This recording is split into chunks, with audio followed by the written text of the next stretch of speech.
அனைவருக்கும் வணக்கங்கள். இன்னைக்கு நவம்பர் 19 அமாவாசை. என்ன டாக்டர் இஞ்சி பத்தி சொல்லுங்க, அமாவாசை பௌர்ணமிங்கிறீங்களா? ரொம்ப இன்ட்ரெஸ்டிங்கான வீடியோ. நல்ல விஷயங்கள் பலவற்றை சொல்வேன். நல்லதை மாற்றம் எடுத்துக்கொள்ளுங்கள். வீடியோ தேவையில்லாட்டி மறந்து போயிடுங்க. இன்னைக்கு எங்க அப்பாவுடைய பர்த்டே. அப்பா is no more. It's oh happens. இன்னைக்கு அமாவாசை வேற. அப்பா 4 வருஷம் முன்னாடி கோவிட் டைம் முடிஞ்சப்புறம் கோவிட் கேர் சென்டர் நாங்கள் தமிழ்நாட்டில் ஃபர்ஸ்ட் டைம் வச்சோம்.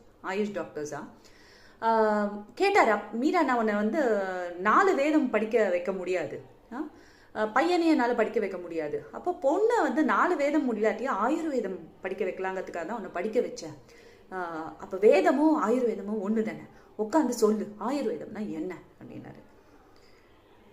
ஏதோ உப்பு விலை எத்தனை, ஓம் பேர்னா என்ன, உனக்கும் எனக்கும் என்ன ரிலேஷன்ஷிப்னு கேட்டால் ஈஸியாக அப்பா பொண்ணுன்னு சொல்லிடுவேன். இல்லை தங்கம் விலைன்னா நெட்டை பார்த்து சொல்லுவேன். ஆயுர்வேதம்னு கேட்டவுடனே என்ன சொல்லுவேன்னு எனக்கு புரியவே இல்லை. அப்புறம் குழந்தை குட்டி ஆச்சு. எங்கள் நம்ம அம்மா வீட்டிலலாம் ஒரு நாள் இருப்போம். எவ்வளவோ இஷ்யூஸ் நாங்கள் வேற எல்லாம் டிஸ்கஸ் பண்ண முடியும், அந்த கேள்விக்கு மட்டும் பதில் சொல்லவே இல்லை.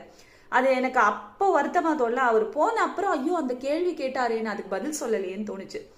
அப்பா கிட்ட நான் அவர் பார்த்தா என்ன சொல்லுவேன்னா, அவர் போன அப்புறம் இட்ஸ் ஓ ஹேப்பன்ஸ் நாங்கள் ஒரு ட்ரஸ்ட் ஆரம்பிச்சிருக்கோம். கிராமத்து வேலைகள்லாம் நாங்கள் வில்லேஜ் சர்வீஸ் பண்ணிட்டு இருக்கோம், நாட் ஃபார் ப்ராஃபிட்.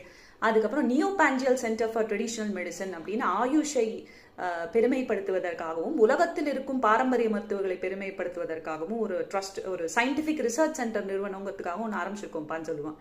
ஆயுர்வேதம்னா என்னன்னு கேட்பார் அவர் திருப்பி. இருப்பா சொல்றேன்னு சொல்லிட்டு என்ன சொல்லுவேன், ராஜ்பவனில் போய் 33 ஆயுஷ் மருத்துவர்களுக்கு கவர்னர் மூலமா, கவர்னர்னா சில பேர் தெரியும், சரி எனிவே கவர்னர் மூலமா நாங்கள் எல்லாரும் அவார்டு கொடுத்தோம்ப்பா அப்படிம்போம்.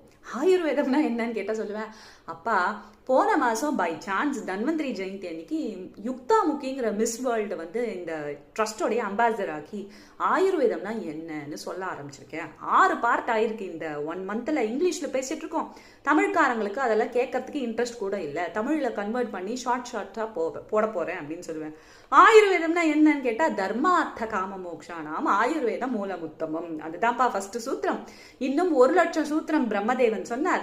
அதுல இருக்கிறது நம்ம கிட்ட பல ஆயிரம் ஸ்லோகங்கள் தான் இருக்கு. அது எல்லாத்தையும் நான் குட்டி குட்டியா நான் யுக்தா முக்கியோட பேச போறேன், கேளுங்க, அப்பதான் புரியும் அப்படின்னு சொல்லுவேன்.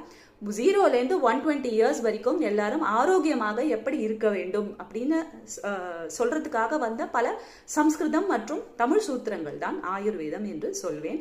பித்ருலோகத்துல இருக்கிற எல்லா பித்ருக்களும் எங்களுக்காக ப்ரே பண்ணிக்கோங்க. நாங்க இங்க லோகா சமஸ்தா சுகினோ பவந்தோன்னு இருக்க போறோம்.